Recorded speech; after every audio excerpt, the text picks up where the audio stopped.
E se tudo o que você construiu desaparecesse no instante em que você morresse? Se seus esforços, suas lutas, seus sacrifícios, tudo, virasse pó na memória dos vivos? A maioria das pessoas não pensa nisso. Vivem como se a história fosse escrita apenas por vencedores. Mas há algo mais cruel do que perder. É ser esquecido. Você pode ser bom, pode ser justo, pode até ser forte. Mas no fim, se ninguém lembrar do que você fez, você existiu mesmo? Esse vídeo é para quem sente que a própria existência está passando em branco. Para quem carrega o silêncio de um mundo que nunca ouviu seu nome. Hoje você vai ouvir histórias de pessoas que enfrentaram a morte, não com medo, mas com propósito. Porque morrer com honra não é só morrer lutando. É se recusar a deixar a própria alma ser apagada pela covardia da rotina. É gritar, mesmo que ninguém ouça, sabendo que a verdade deixa marcas. Imagina um homem sozinho, sem família, sem um legado, sem uma biografia. Alguém comum, invisível, que passa pela vida como um fantasma. Essa dor, essa ausência de sentido, é o que muitos sentem, mas não têm coragem de confessar. E no fundo, todos nós queremos a mesma coisa, que nossa morte signifique algo. Não importa o quanto neguem, no fundo, todo ser humano quer ser lembrado. A história está cheia de nomes que morreram com medo. Generais covardes, reis egoístas, traidores do próprio povo. E ninguém fala deles, porque o mundo não lembra do fraco. Mas os que escolheram morrer com honra, esses, sim, são contados, recontados, eternizados. Mesmo que tenham perdido a guerra, venceram o tempo. Sabe o que é pior do que morrer? É viver inteiro se escondendo, fingindo que tá tudo bem, dizendo tanto faz, quando na verdade você morre por dentro a cada escolha que faz para agradar os outros. A morte física pode até ser inevitável, mas a morte da alma é escolha. Pensa num trabalhador comum que vê sua vida passar entre boletos, silêncios e domingos repetidos. Ele não matou ninguém, não salvou o mundo, mas também nunca lutou por si. No dia em que ele se for, talvez uma meia dúzia vá ao enterro. E dias depois, silêncio. Como se ele nunca tivesse existido. Essa é a morte sem honra, a mais dolorosa de todas. Agora imagina o contrário. Alguém que sabia que ia morrer, e mesmo assim escolheu agir. Alguém que disse, se eu cair hoje, vou cair de pé, sabendo quem eu fui. Esse tipo de gente incomoda, porque não se vende, não se esconde, não se explica, e quando morre, vira lenda. A virada é essa. Você não precisa ser rei, nem guerreiro, nem mártir. Precisa apenas ser alguém que não trai a si mesmo. Morrer com honra é isso. Morrer fiel ao que você acredita, mesmo que ninguém aplauda. É fazer da sua vida um protesto contra a mediocridade. É não aceitar que seu nome se apague em silêncio. Porque a morte chega, mas a memória, essa é construída em vida. O mundo vai esquecer quase tudo, mas não esquece quem teve coragem de ser inteiro. E talvez, só talvez, o seu destino não seja ser eterno, mas ser impossível de ignorar. Porque viver apagado é morrer em vida, mas morrer com honra é viver para sempre. Comenta aqui se isso te despertou. Ou se preferir, escreve. Eu tô aqui. Eles não queriam ser heróis. Nenhum deles pediu por estátuas, por canções, por reconhecimento. A maioria estava quebrada, emocionalmente destruída antes mesmo de pegar numa espada ou escrever um discurso. Quando a história pinta esses personagens como lendas, ela apaga a dor que os moldou. Por trás de cada morte com honra, existe uma vida feita de cicatrizes. Porque o heroísmo, ao contrário do que vendem por aí, não nasce da força. Ele nasce da perda. Alguns estavam fugindo. Outros estavam cansados demais para fugir. E muitos simplesmente não tinham mais nada a perder. Foi isso que os empurrou para o centro da arena, para o campo de batalha, para o cadafalso. Glória. Essa palavra só aparece depois que o corpo já está no chão. Antes disso, tudo o que existe é dor, medo e solidão. E um sussurro interno que diz, vai. Mesmo assim, eles não morreram com honra porque eram diferentes de você. Eles morreram com honra porque foram até o fim sendo quem eram. E isso custa caro, custa família, custa paz. Às vezes, custa sanidade. O mundo cobra um preço alto de quem se recusa a se curvar. E quanto maior a firmeza, maior a punição. Imagine um homem encarando o julgamento de uma multidão que grita por sua cabeça. Ele está sujo, fraco, faminto, mas não abaixa o olhar. Não porque se acha forte, mas porque sabe que, se ceder ali, tudo o que ele construiu desmorona. Esse é o ponto de ruptura, onde o corpo treme, mas o espírito não se dobra. E naquele segundo, ele se torna eterno, mesmo que seja só por dentro. É aqui que muitos desistem, no limiar. No momento em que o mundo oferece uma saída fácil.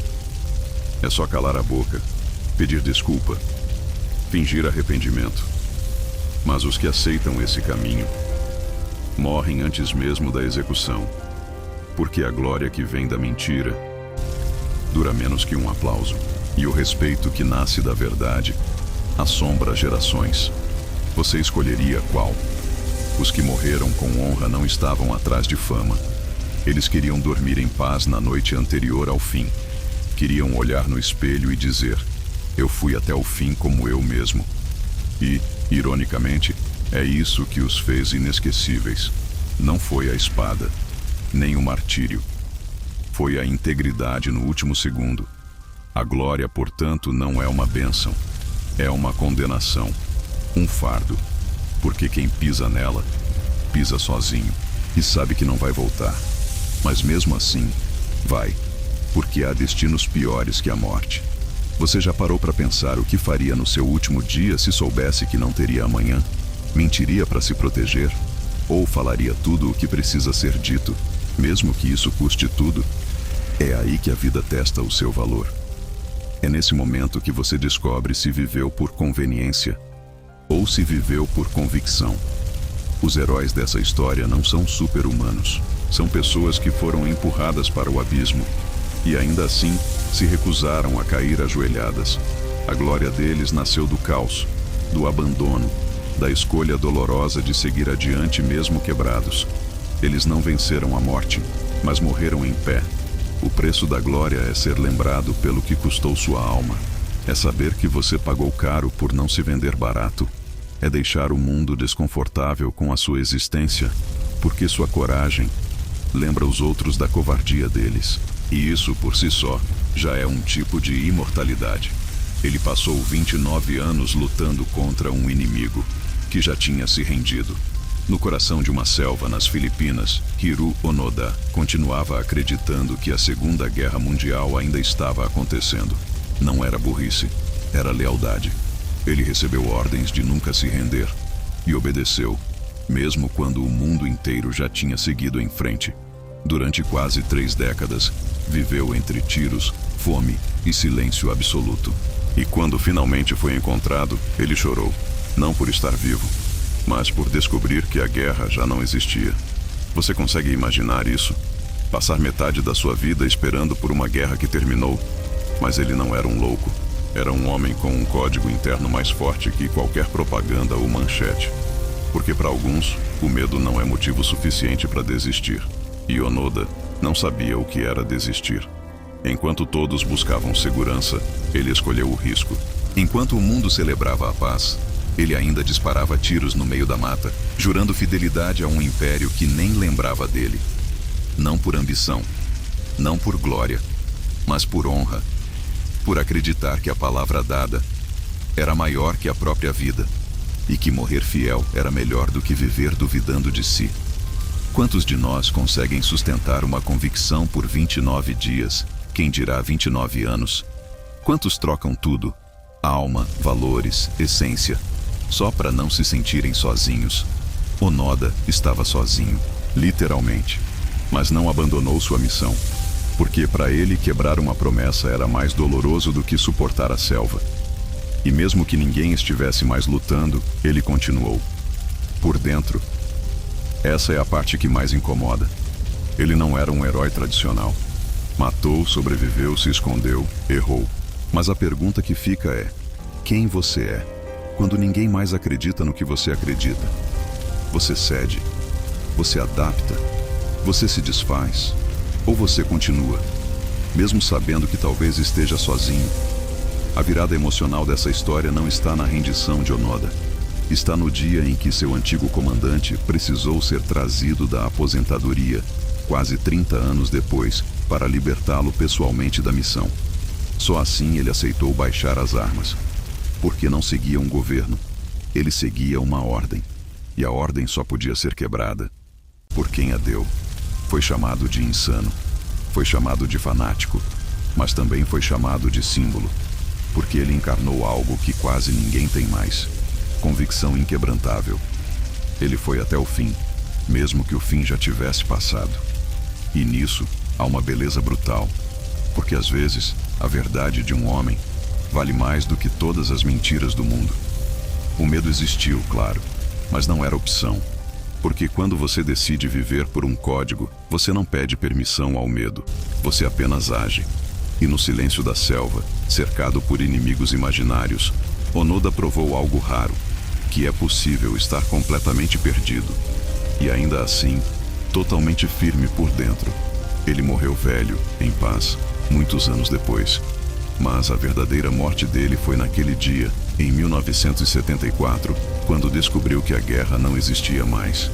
Ali, sua missão morreu. E com ela, parte da identidade dele também. Mas mesmo assim, sua história continua sendo contada. Porque existem lutas que terminam depois da guerra. Ele não tinha exército, não tinha país, nem mesmo liberdade. Espartaco era só mais um escravo entre milhares, marcado, acorrentado, humilhado. Mas foi ali, no fundo da dor, que nasceu o grito. Um grito que ecoou como um trovão entre as correntes romanas. Ele não queria trono, queria vingança, queria dignidade. E quando a chance veio, ele a agarrou com as duas mãos, mesmo sabendo que o fim seria brutal.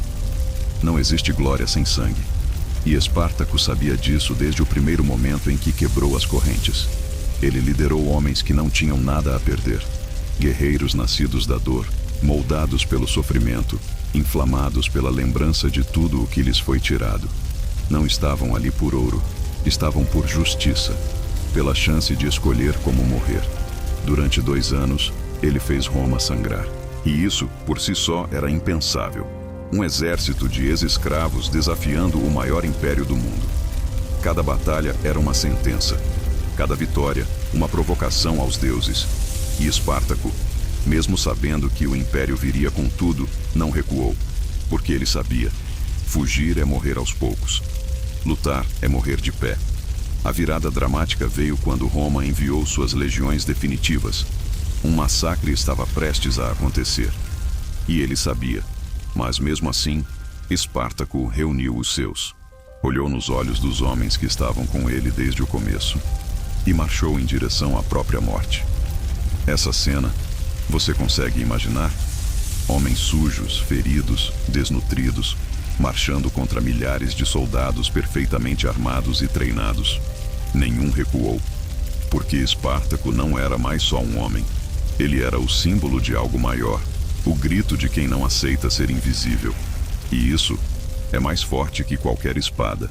Quando foi capturado, ele não implorou, não chorou, não se ajoelhou. Espartaco morreu sem deixar que soubessem quem ele era, porque não importava mais o nome. Importava o que ele despertou. E Roma nunca mais foi a mesma depois dele. Roma crucificou 6.000 dos seus seguidores, um a um, ao longo da estrada principal. Uma resposta fria, um recado de ferro e sangue. Mas, ironicamente, essa brutalidade fez o contrário do que Roma queria. Não apagou a rebelião, imortalizou-a e tornou Espartaco eterno, mesmo sem rosto, mesmo sem túmulo.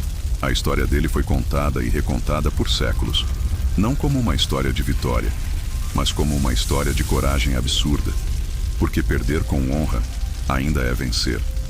E Espartaco venceu o esquecimento. Ele provou que a liberdade vale mais do que a própria vida, e que o corpo pode morrer, mas a ideia, nunca. Ela tinha apenas 17 anos quando decidiu enfrentar o mundo. Não era rainha, nem soldado, nem nobre. Era só uma camponesa franzina com uma fé maior que o próprio corpo. Dizia ouvir vozes, vozes de santos, vozes que mandavam lutar. E enquanto muitos riram, ela marchou. Porque quando se tem convicção, não se precisa de permissão. Joana não empunhava espada por vaidade. Ela queria libertar a França, um país dividido, exausto, ajoelhado. E por um tempo, conseguiu. Ela virou símbolo, virou milagre, virou arma política. Os generais a seguiram, os camponeses a veneraram. Mas o que o mundo dá com uma mão, arranca com a outra. A traição veio rápida, fria, silenciosa. Quando não era mais conveniente, Joana foi entregue aos inimigos. Ela, que salvou cidades inteiras, foi vendida como uma moeda velha. E ninguém interveio. Nem reis, nem padres, nem o povo. Ela foi deixada sozinha, diante de um tribunal que queria apenas um culpado. E o que ela ouviu ali não foram vozes divinas, mas acusações humanas. Chamaram-na de bruxa, de herege, de farsante.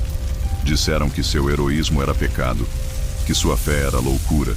Ela foi julgada por homens que tremiam diante da coragem que ela sustentava com os olhos. E mesmo acorrentada, ela não desfez sua verdade. Recusou negar quem era, porque às vezes o maior ato de coragem é não recuar da própria essência.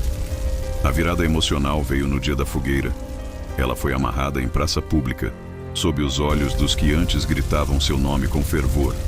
Mas não gritou, não chorou, apenas pediu uma cruz e encarou o céu como quem sabia que estava indo embora. Inteira, as chamas subiram. O corpo queimou, mas a alma, essa ninguém conseguiu tocar. O que torna isso mais cruel é o que aconteceu depois. Anos mais tarde, os mesmos que a condenaram, a canonizaram, transformaram-na em santa, em símbolo. A mesma igreja que ateou fogo em sua carne, acendeu velas por sua alma. Porque é assim que o mundo trata os que desafiam as regras. Primeiro queima, depois idolatra. E nesse processo, esconde sua própria culpa. Joana d'Arc não morreu por glória. Morreu por fé, por convicção, por não saber fingir que era outra coisa além de si mesma. Ela entrou na história não como mártir, mas como espelho de tudo aquilo que o mundo teme. Uma mulher livre, guiada por algo que não podia ser domado. Hoje seu nome atravessa séculos. Está nas igrejas, nos livros, nas ruas. Mas sua história real continua sendo uma ferida aberta. Porque cada vez que alguém morre por falar a verdade, Joana é lembrada. E a fogueira reacende, invisível, dentro de nós. Você teria coragem de manter sua fé, mesmo que ela te custasse a vida? De se recusar a mentir, mesmo com a fogueira acesa aos seus pés? Joana teve, e por isso nunca será esquecida. Ela provou que morrer com honra é dizer sim para si mesmo até o fim. Ele subiu ao cadafalso sem tremer. A multidão observava, dividida entre o medo e a admiração. Seu corpo estava fraco, mas sua voz, firme. Era o fim de Joaquim José da Silva Xavier, o homem, o traidor, o mártir. Mas ninguém ali o chamava assim. Chamavam-no de Tiradentes. Ele não tinha ouro, não tinha título, só tinha uma ideia: a liberdade. E essa ideia cresceu dentro dele como uma febre, inquieta, incômoda, insuportável. Ele via um povo ajoelhado, esmagado pelos impostos e pelo medo, e decidiu levantar, mesmo sabendo que seria esmagado também.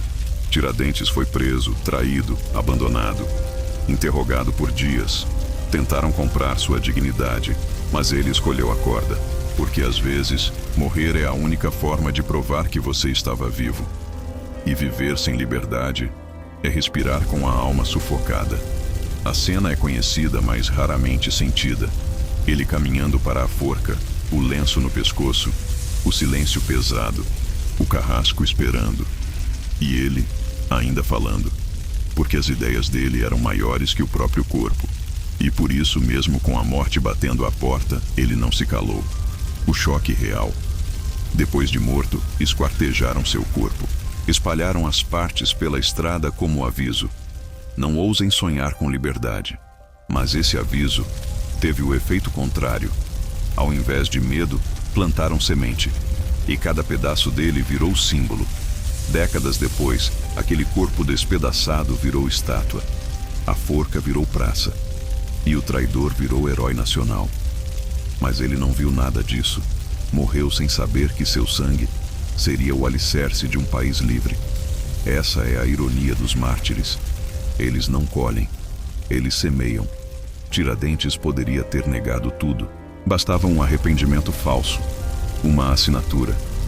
Mas preferiu a corda, porque a liberdade dele não estava nas ruas, estava dentro do peito. E ninguém conseguiu tomá-la. Essa é a marca de quem morre com honra. Não é o aplauso, é a coerência. É a tranquilidade de encarar a morte de frente, sabendo que você não traiu a si mesmo. E mesmo que o mundo tente apagar sua existência, a verdade deixa rastro. Hoje, muitos vivem acorrentados por dentro, mas ainda falam em liberdade. Esquecem que ela não se conquista com discursos, se conquista com sacrifício. E Tiradentes pagou o preço inteiro. Ele não escreveu nada, não deixou livros, nem tratados. Tudo o que sabemos dele vem da boca dos outros. Mas mesmo assim, Sócrates moldou o pensamento do Ocidente inteiro. Não com espadas, mas com perguntas. E foi por isso que decidiram matá-lo. Atenas, a cidade que se dizia livre, democrática, iluminada, foi a mesma que condenou um velho de 70 anos por corromper a juventude com suas ideias.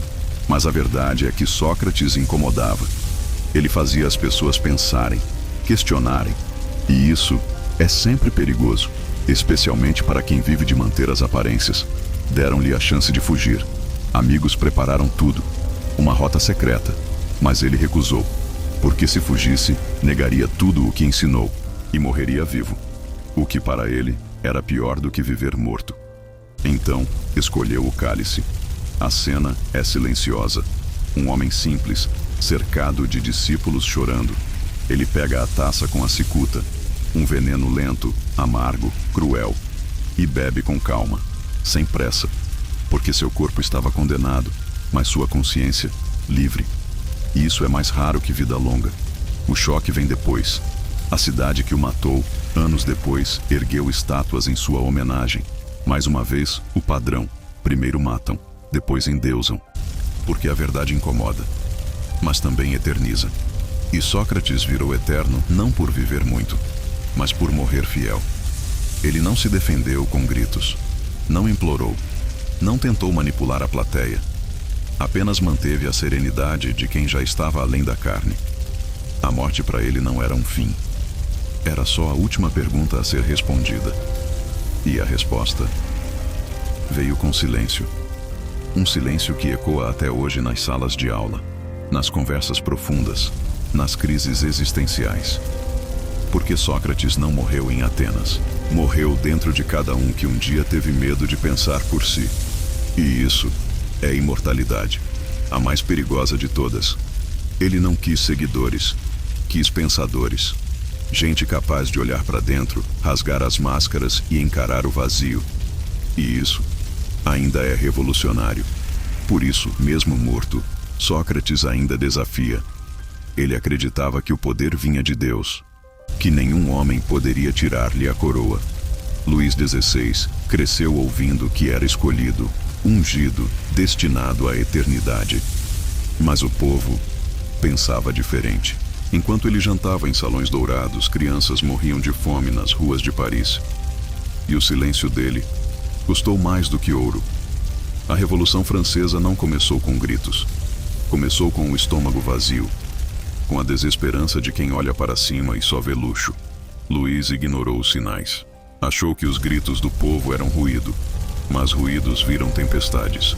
Quando finalmente o tiraram do palácio, era tarde. Ele já não era rei, era réu. Acusado não apenas por leis, mas por séculos de desigualdade acumulada. O julgamento foi rápido.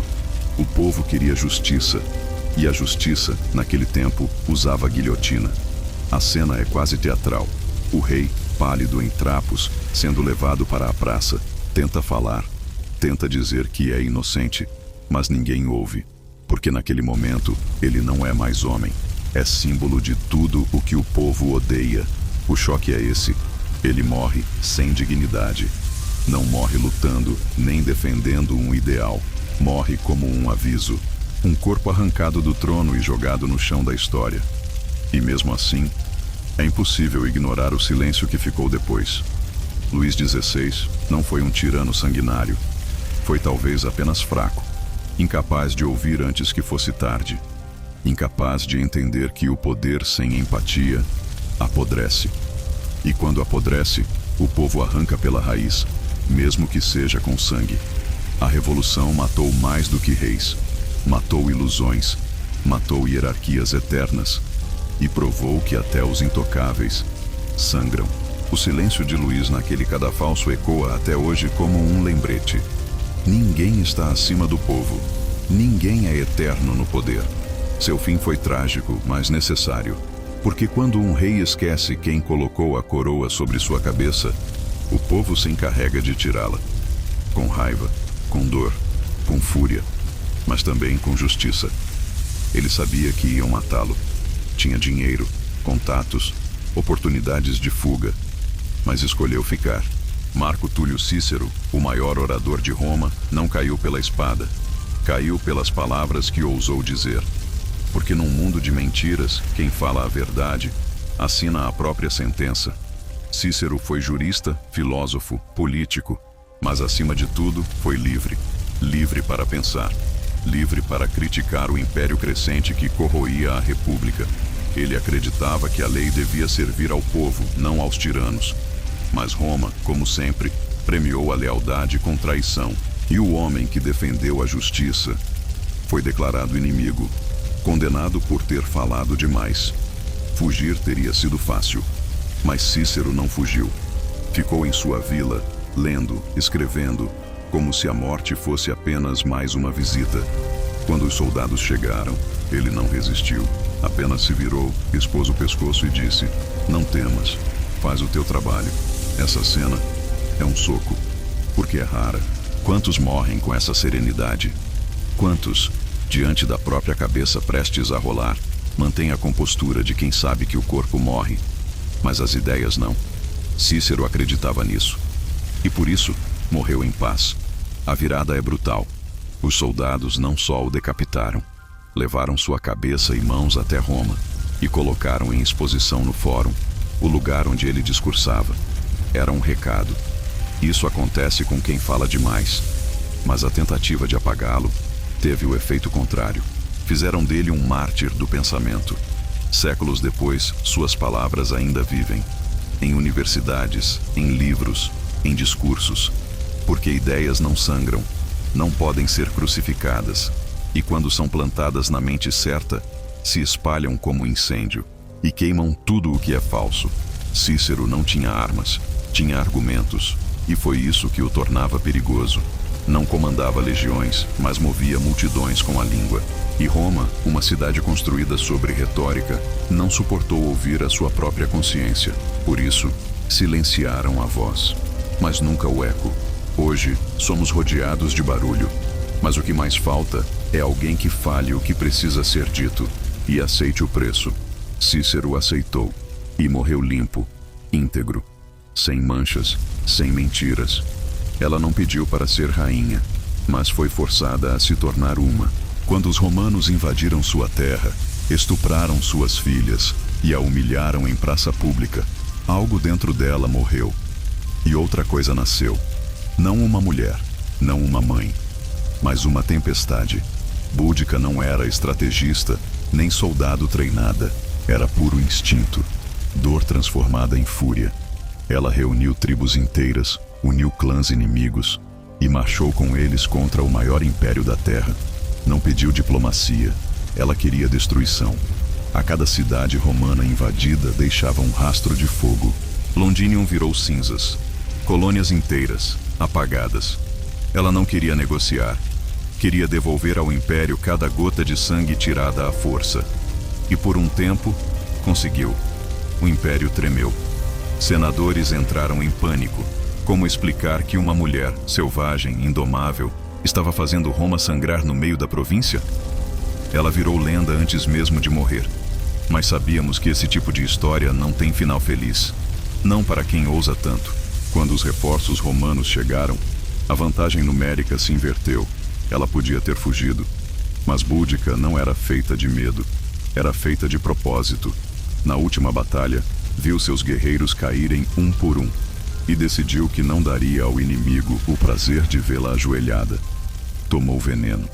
Sozinha. Em silêncio. Como uma loba que se recusa a morrer enjaulada. Não deixou súplica, nem carta de despedida. Só deixou o fogo. E um nome que nunca mais seria apagado. A história quase não contou sobre ela. Roma tentou esconder, minimizar, reescrever. Mas as cinzas que ela espalhou falavam por si. Séculos depois, Boudica é lembrada como símbolo da rebelião que não abaixa a cabeça. Como o rugido final de quem escolhe o próprio fim. E isso é honra em sua forma mais crua. Ela não morreu vencida. Morreu indomável.